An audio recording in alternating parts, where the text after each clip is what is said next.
que en el trastorno de déficit de atención existen también cambios de tipo anatómico. ¿Por qué? Porque muchas personas han estado negando este trastorno.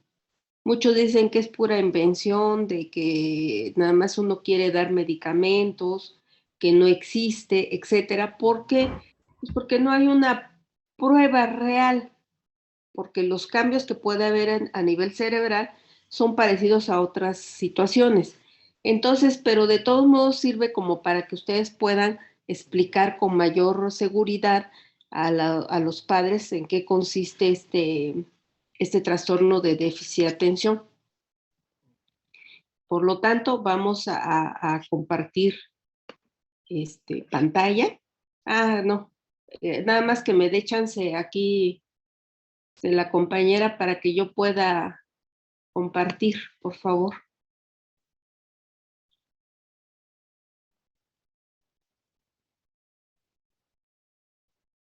Nada más hay 13.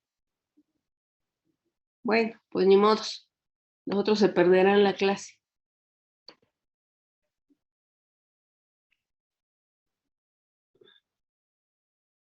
Todavía no me da para compartir, jóvenes.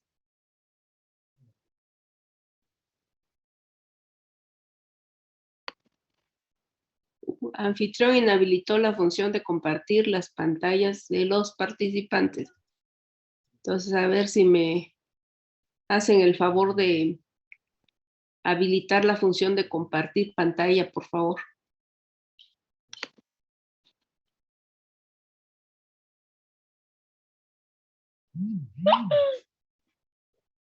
A ver, ¿quién me está mandando recado?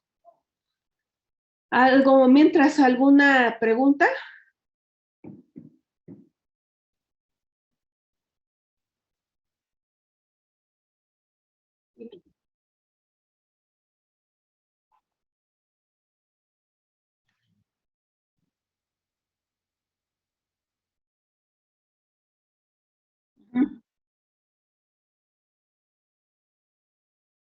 La terapia que se ayuda en ellos como tienen un problema de tipo,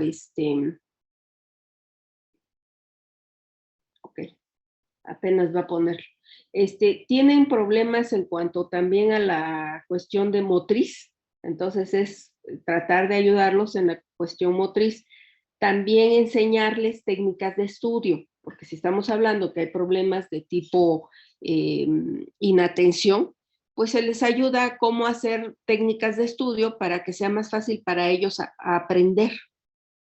Esa es una. La otra, a los papás enseñarlos como familia a darle al niño o a la persona adulta órdenes o peticiones que sean cortas y claras.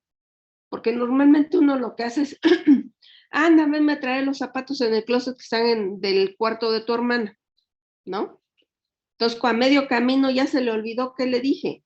Iba a algo, pero qué chivos me dijeron, pues se me olvidó. Entonces, casi es como telegrama, ¿no? Trae zapatos, tales, cuarto hermana, casi, ¿sí? Para que se le quede y no en lo que va, que qué me dijo, que hiciera yo. Es muy difícil, ¿sí? Y también evitar que los padres de alguna manera ¿cómo se llama? Le estén reprochando, neciando, etcétera, al niño, porque sabemos que ya tiene un problema. Entonces tenemos que ayudarlo a que no se sienta desvalorizado o juzgado por lo que tiene. Y también explicarle cada rato para qué es el medicamento, para que el niño se vuelva un seguidor del medicamento, pero férreo, porque muchas veces lo dejan de tomar. Y ahí otra vez tiene uno que volver a empezar. Aunque en ocasiones el hecho de que lo dejen de tomar hace que se den cuenta que lo necesitan. ¿Ya se está viendo la pantalla? Ok. El trastorno por déficit de atención con hiperactividad, o TDAH, como se conoce comúnmente, afecta a cerca de 1 de cada 20 jóvenes en todo el mundo. Puede tener un gran impacto en la vida cotidiana, en la escuela y con amigos. Los síntomas de desatención, impulsividad e hiperactividad pueden reducir la capacidad de una persona de controlar sus acciones y concentrarse sin distraerse. Algunas personas han expresado su escepticismo con respecto al trastorno, pero las imágenes cerebrales han mostrado que los síntomas de TDAH están asociados con una serie de anomalías en el desarrollo y funcionamiento de algunas zonas del cerebro. Veamos primero la corteza cerebral, la capa superficial del cerebro. Durante el desarrollo normal, la corteza, que juega un papel clave en la memoria, atención, pensamiento y lenguaje, aumenta gradualmente en grosor antes de alcanzar un máximo durante la adolescencia. Los escáneres muestran que en niños con TDAH la corteza se desarrolla en general más despacio, especialmente en las regiones de los lóbulos frontal y temporal, los cuales son importantes para la memoria y para controlar la conducta. Generalmente, la corteza frontal junto con otras partes fundamentales del cerebro son más pequeñas en los niños con TDAH que en los niños que no lo padecen. Estas partes del cerebro no funcionan de forma aislada, sino que interactúan ampliamente para crear redes que controlan funciones como el lenguaje, la atención y el movimiento. La actividad de las distintas redes aumenta y disminuye, permitiendo que tengan lugar las distintas funciones. Por ejemplo, mientras estás viendo este vídeo, la actividad en las redes involucradas en el procesamiento de la información generalmente habrá aumentado, mientras que la actividad en las redes involucradas en la distracción habrá disminuido. En una persona con TDAH, la actividad de estas redes está alterada y las conexiones dentro de las redes están interrumpidas. Y cuando miramos más de cerca la comunicación entre estas redes, también hay un trastorno en la liberación de las sustancias químicas, dopamina y noradrenalina, que son las responsables de transmitir los mensajes entre células cerebrales. En términos generales, cuando los niños con TDAH llevan a cabo tareas específicas, algunas redes no están encendidas lo suficiente, mientras que otras permanecen encendidas demasiado tiempo. Las investigaciones en todo el mundo han mostrado diferencias en el desarrollo y el funcionamiento del cerebro de los niños con TDAH. Aunque todavía no podemos usar técnicas de imagen cerebral para diagnosticar este trastorno, cuanto más aprendamos sobre TDAH en el cerebro, mejor podremos entender los síntomas que los niños con TDAH experimentan en la vida cotidiana y más podremos hacer para apoyarlos.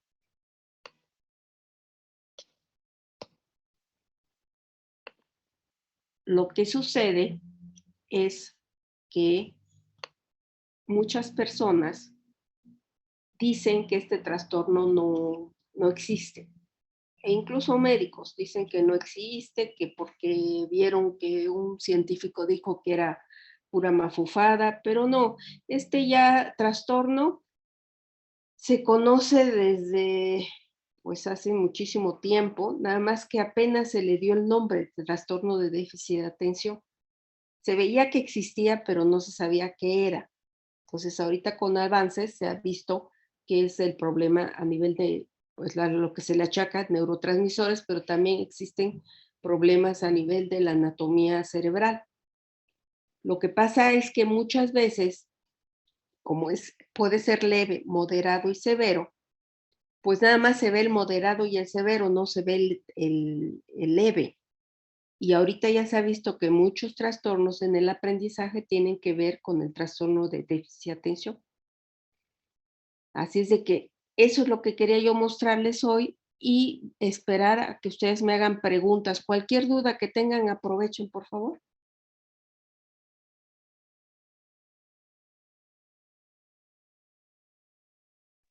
Yo tengo una duda, doctora. Dime. Bueno, no sé si en este trastorno de déficit de atención, o sea, digamos que al mismo grado en todas las personas que lo padecen o haya como también variedad o como un espectro, ¿no? De que haya personas que lo presenten como menos y algunas que lo presenten más, o en todos es como muy similar el grado de déficit de atención. No, lo que te decía hace un momento, puede ser leve, puede ser moderado y puede ser severo en cuanto al trastorno en sí, pero también va a depender qué es lo que predomine. Acuérdense que el trastorno de déficit de atención es impulsión, hiperactividad e inatención. Son las 3 cosas que vas a encontrar. En algunos casos puede estar, bueno, más bien dicho, en todos los casos están las 3 cosas.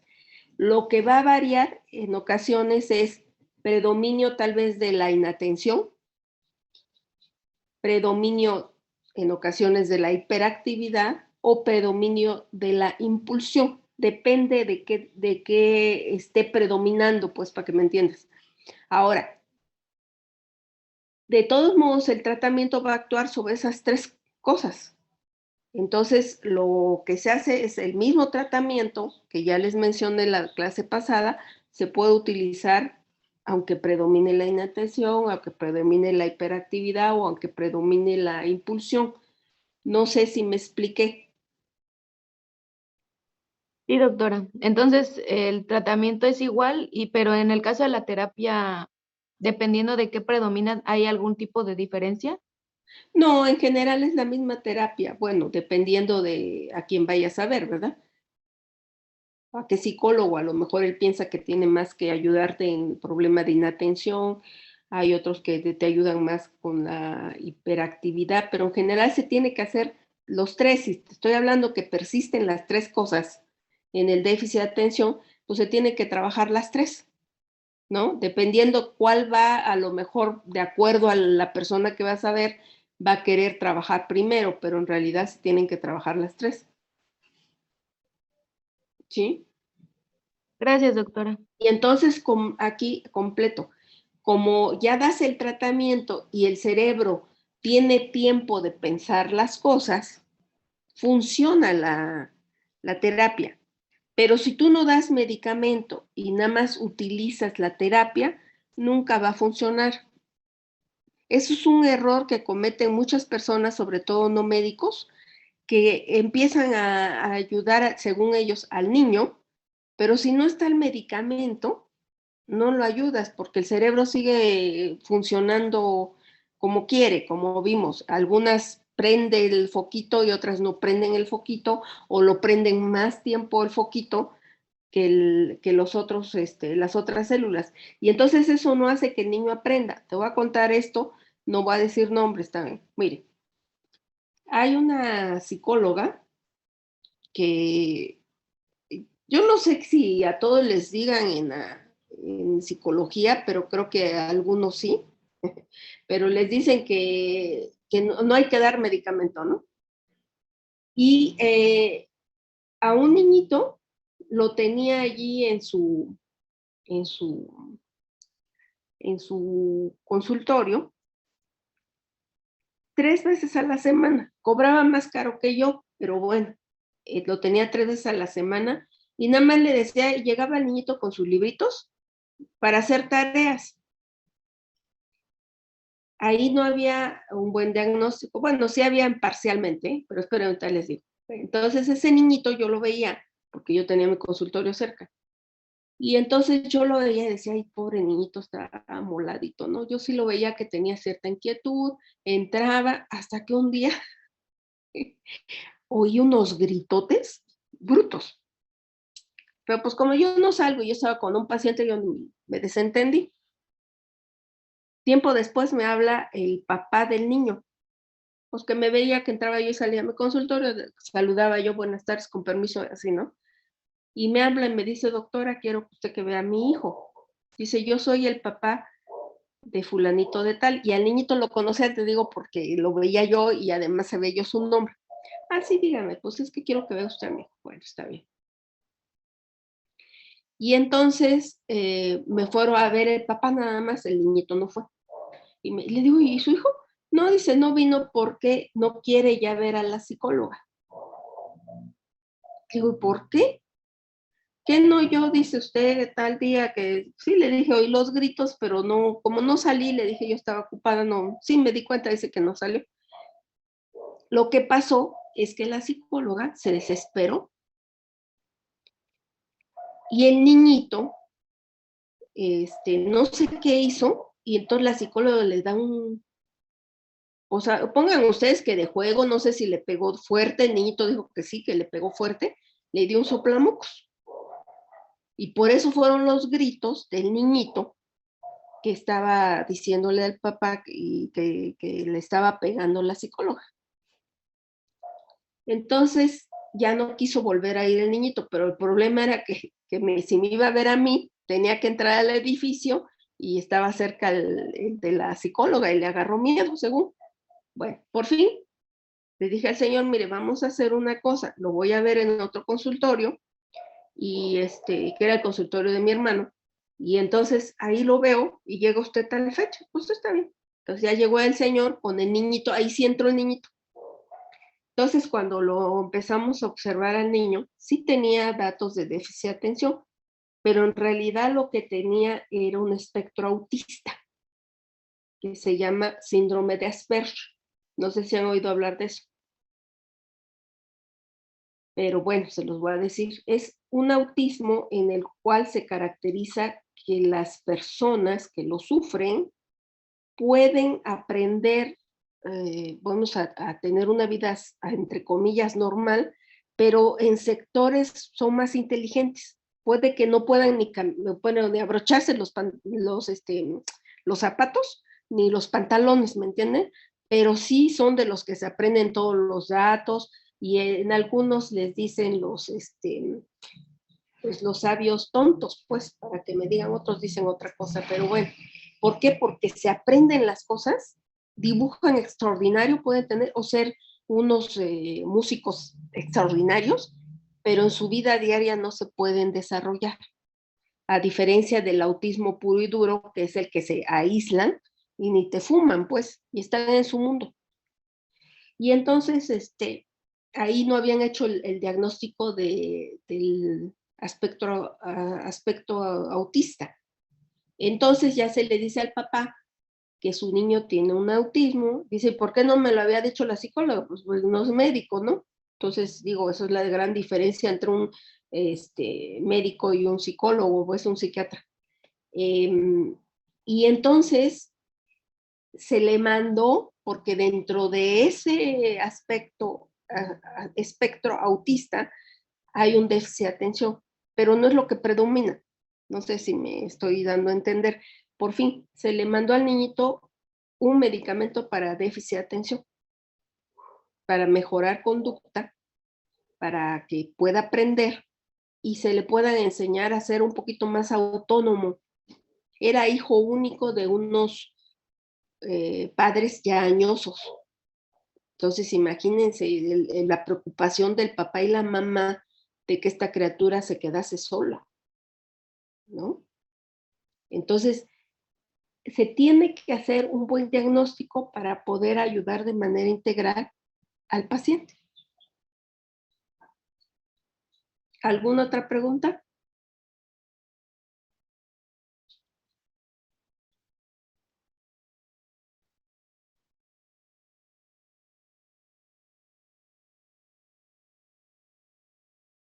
¿Algo más que les haya quedado duda?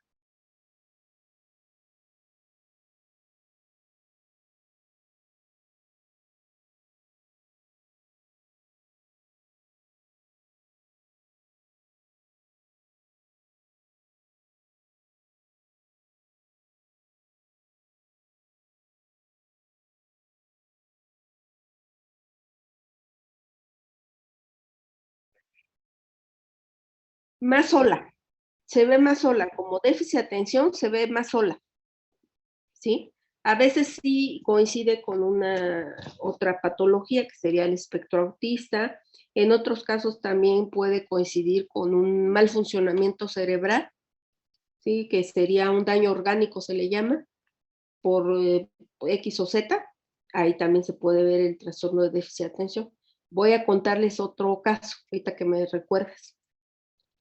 Me fueron a hablar a mi consultorio dos personas, unas señoritas ya grandes, y me hablaban de su sobrino, que en esa época tendría unos 14, 15 años.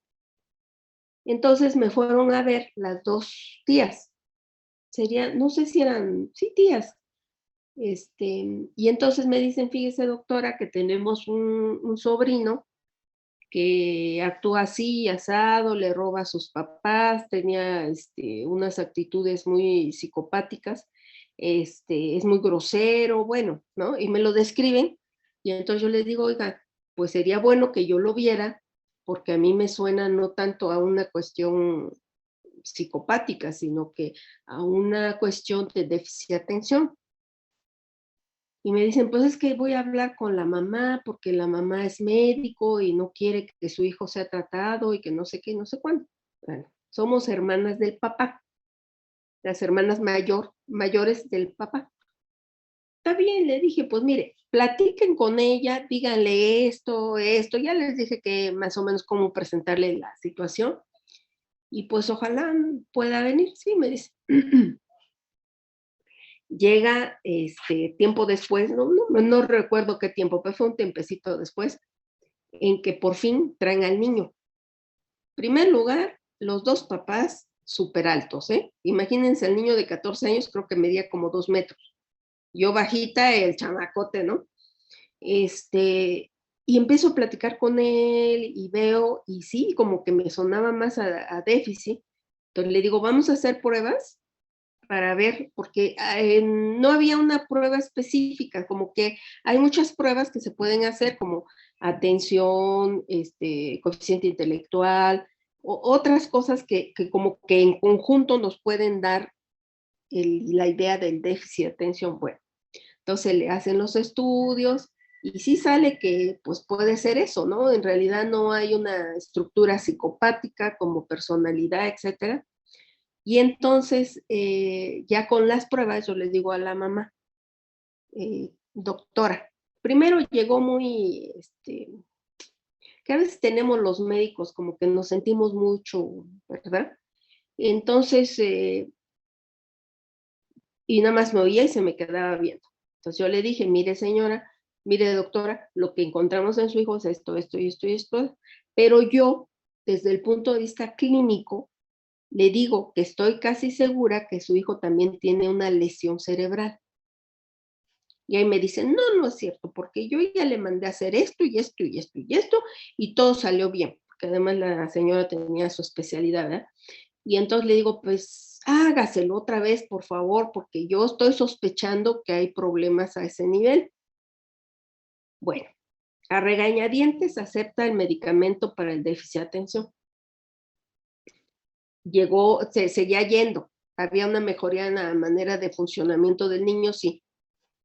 Y le digo, por favor, hágaselo usted, hágaselo usted. Bueno, ya la tercera vez que yo estaba insistiendo en que le hiciera el electroencefalograma mínimo, ya si quería hacerle otra cosa, pues ya es otra cosa, porque me dijo, no, pues que ya le hicieron y que no salió y que no sé qué, pues le digo, mire doctora, le dije, aunque sea para darme una torre, le dije, madre, hágaselo, ¿no?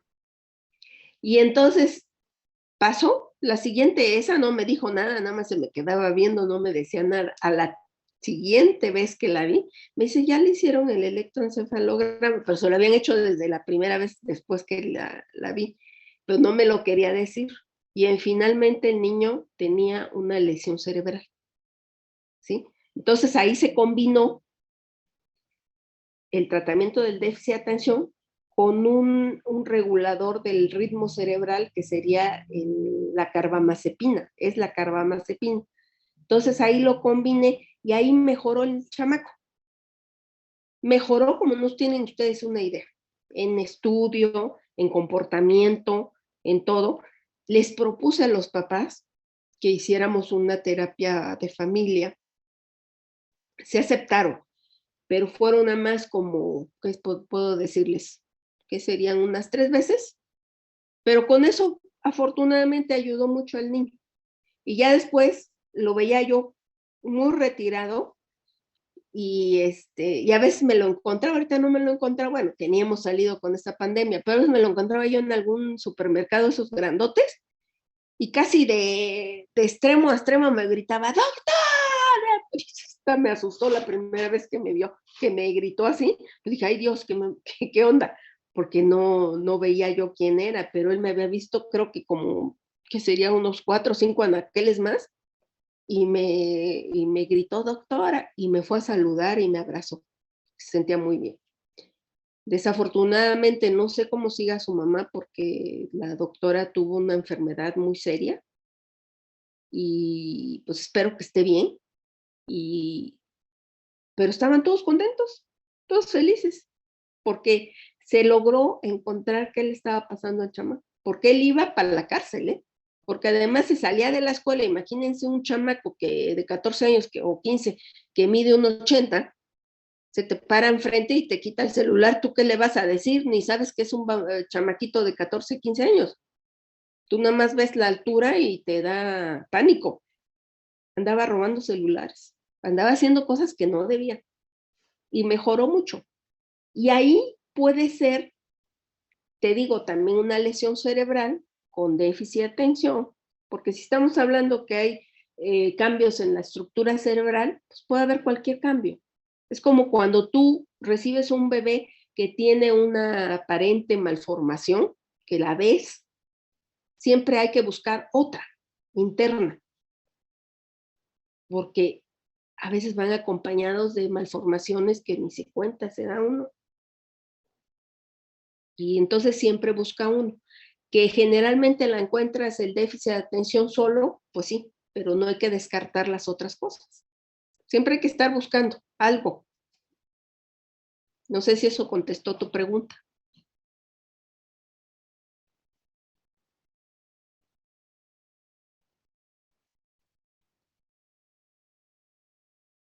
Mira, en ocasiones, cuando ya naces y te das una chachacualada de sesos por algún traumatismo craneoencefálico, puede quedar como secuela, ¿sí? Pero si ya naces con él, normalmente hay que acordarse que es cuestión hereditaria. Quiere decir que sin que se hayan dado cuenta, tu papá, tu mamá o alguien cercano tuvo las mismas malformaciones. Y entonces puede que te las pasen a ti, ¿sí? En ocasiones también se ha dicho que si una mamá ingiere bebidas alcohólicas, no nada más te da trastorno de déficit de atención, también te puede dar el síndrome alcohólico fetal, si han oído hablar de eso, ¿o no? ¿Han oído hablar de eso? Díganme para que yo explique, ¿no? Bueno, entonces miren, se dice que en los primeros 3 meses de embarazo, una mujer que ingiere alcohol, no importa la cantidad, ¿sí? A veces puede ser el pretexto una copita, pues, entonces puede dañar el desarrollo del cerebro del bebé. Y entonces hay lo que se llama síndrome alcohólico fetal, que además de malformaciones a nivel cerebral, puede haber malformaciones físicas, bajo peso, problemas al nacer, etcétera, y malformaciones sobre todo a nivel cara, ¿sí? Y entonces puede nacer el bebé con cuestiones de tipo retraso mental, entre otras. Y puede ahí también haber un problema de déficit de atención, ¿no? Le iría bien si nada más tuviera déficit de atención, pero generalmente es un conjunto. También una mamá que es adicta a alguna droga y que durante los primeros 3 meses pues se drogó, a veces es un pretexto tonto, si ustedes quieren, pero por eso es tan importante que una mujer en los primeros 3 meses de vida de su embarazo debe cuidarse mucho. Alguna mujer que no haya sido vacunada y tenga una viruela loca que le llaman o varicela, o alguna rubiola o cosas de esas enfermedades de la infancia, pueden lastimar al bebé. Ahora, si estamos hablando que es heredado, entonces probablemente pues el papá ya lo tenía y entonces lo pasó a los hijos, o la mamá ya lo tenía y se lo pasó a los hijos. Y después, pues puede ser por un traumatismo craneoencefálico severo. Eso sí se puede pensar. O por, generalmente cuando ya hay problemas de atención es por gente que se ha lastimado el cerebro, pues puede ser también por drogas, por otras cosas. Pero normalmente el déficit de atención es de nacimiento, entonces por lo tanto es pues heredado.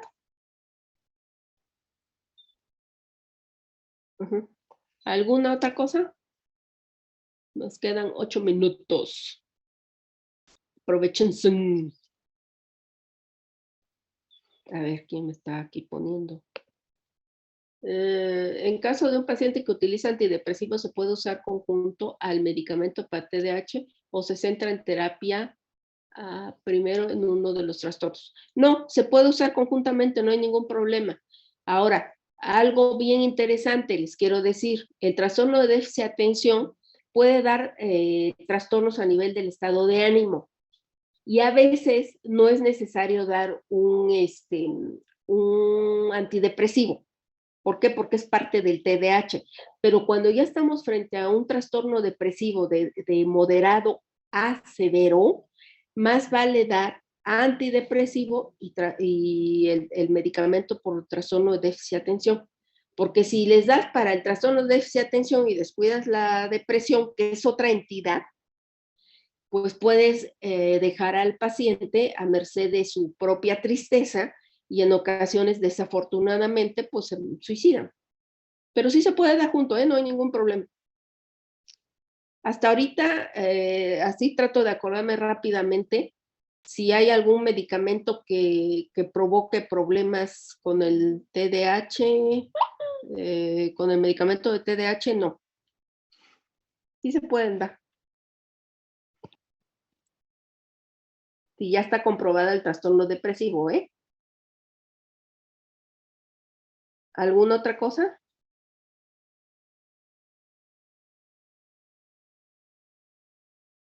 Sí, es lo que te decía yo. Se ha visto que me preguntan aquí que es posible que el paciente tenga TDAH y Asperger al mismo tiempo. Sí, sí. Se ayuda mucho al paciente con Asperger para que con el tratamiento del TDAH, porque les digo, eso lo ayuda a concentrarse de mejor manera. Sí, sí es posible que se presente. Hay muchas patologías que se pueden presentar, aunque sean de diferente, como decíamos, hasta cierto punto, origen, se pueden presentar juntas, por supuesto. Y ahí también tiene uno que valorar en cuanto a ver si el paciente puede tener el tratamiento adecuado, se le explica. Por eso, en ejemplo del que ponían de la depresión, que es normalmente el tratamiento de la depresión debe durar 1 año, entonces se hace tratamiento de 1 año y se quita y se deja nada más el de TDAH. En el caso del Asperger, no podemos hacer eso. ¿Por qué? Porque ya es algo mucho más permanente, más bien dicho, es toda la vida, ¿sí? En cambio, la depresión no, se habla de 1 año de tratamiento para el primer episodio, por lo tanto es curable. En cambio, el TDAH y Asperger, no. Entonces ahí el tratamiento se tiene que dar infinitum, por decir así. No hay un tiempo, sino todo el tiempo. No sé si quedó claro a quien preguntó. ¿Alguna otra cosa?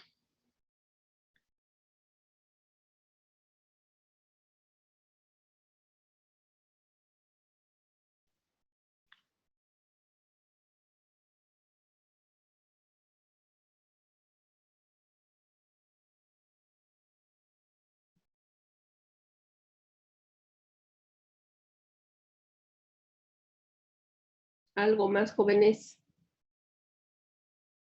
Yo volé, dice doctora, ¿qué cosa?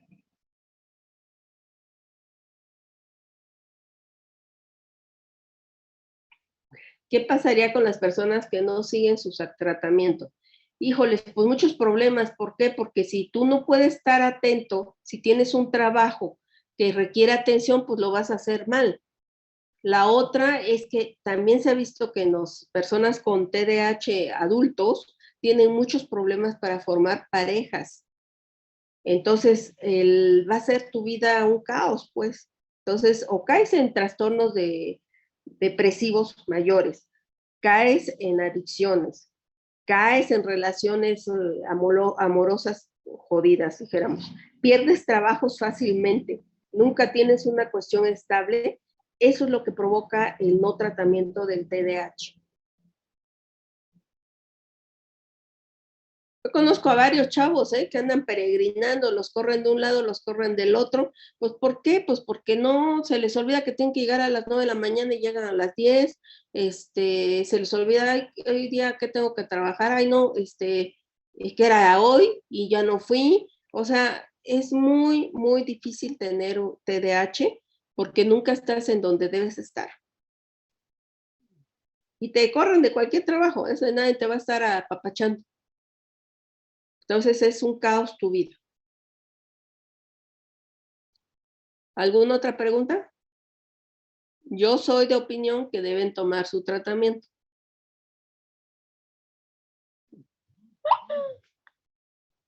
Imagínate que seas tú arquitecto y hagas mal el plano, pues se te cae la casa, se te caen los edificios. Y pues nadie te va a contratar, vas a ir al bote.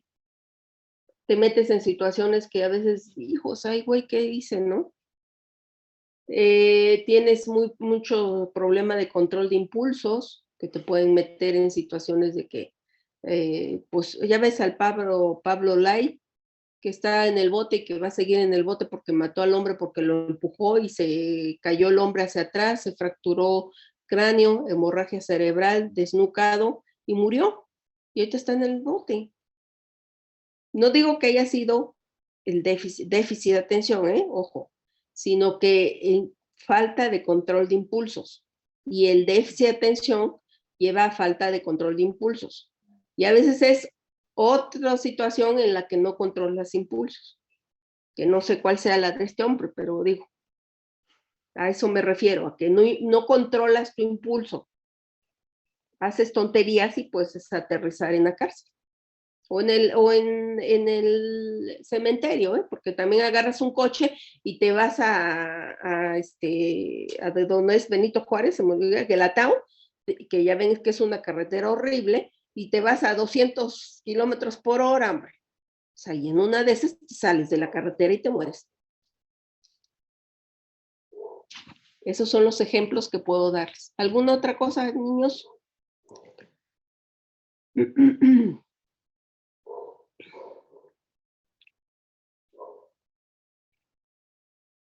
Ok. Entonces, nos veríamos el lunes, si todo sale bien. Vean la película La Pared. Vamos a empezar con Psicosis, por favor. Y vean la película La Pared y empezamos a platicar de lo que es psicosis y neurosis. Nos vemos. Hasta luego. Gracias, doctora. Gracias, doctora.